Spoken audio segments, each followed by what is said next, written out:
une ville qui ne maintient pas sa dynamique est destinée à se rabaisser.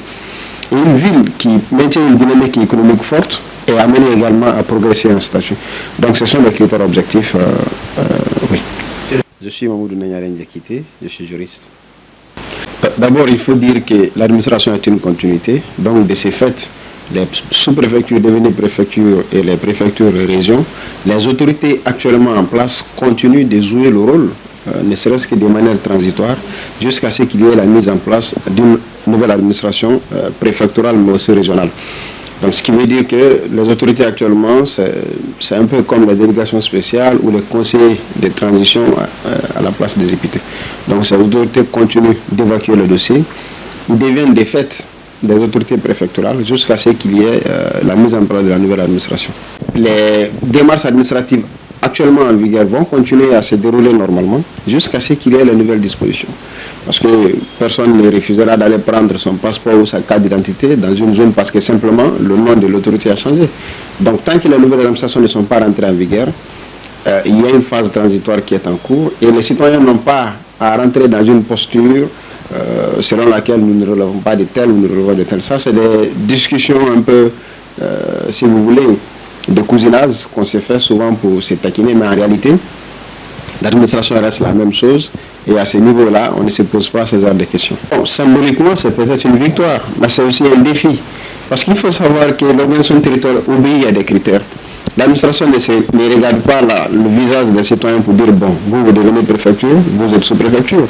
Il y a des critères que l'administration élabore qui lui permet, à travers sa politique, d'ériger des zones.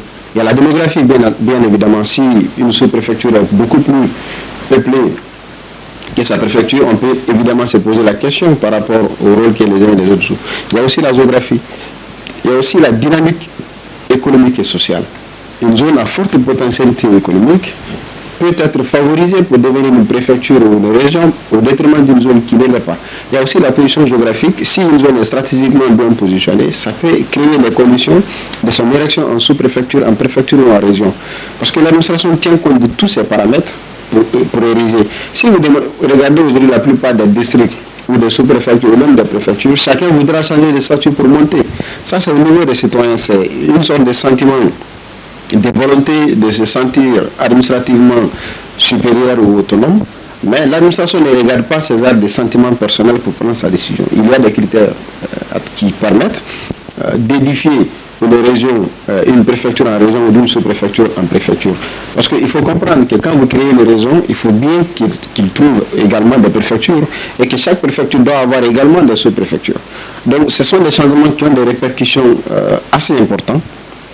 Parce que ça change absolument la configuration administrative, mais aussi les administrations au niveau déconcentré. Parce que chaque préfecture doit avoir sa sous-préfecture et les sous-préfectures doivent avoir leurs districts, les districts doivent avoir les secteurs. Donc c'est une organisation en profondeur. On ne voit qu'une partie, notamment la partie régie par décret. Le reste s'est fait au fur et à mesure par arrêté, par des décisions à la base, souvent en douce et que les gens ne sont pas forcément au courant. Donc c'est une organisation qui se passe de nos propres sentiments, qui tient compte d'une politique administrative portée par l'État. Parce que quand on regarde les zones qui ont quand même été utilisées, il y a quand même des critères objectifs qui nous permettent de savoir que c'était tout à fait opportun. Quand on prend la zone de Beila, des Élécouris jusqu'à Cancan, c'est presque 300 à 400 et quelques kilomètres. Il n'y a presque pas de région dans la zone. Donc on a un vaste territoire dont les administrés sont très loin d'une administration qui est indispensable. Donc ériger Beila en région est tout à fait compréhensible.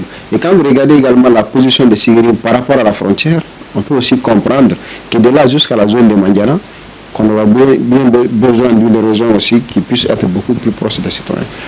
Il en a de même de Kamsar et de toutes les sous-préfectures qui ont été érigées.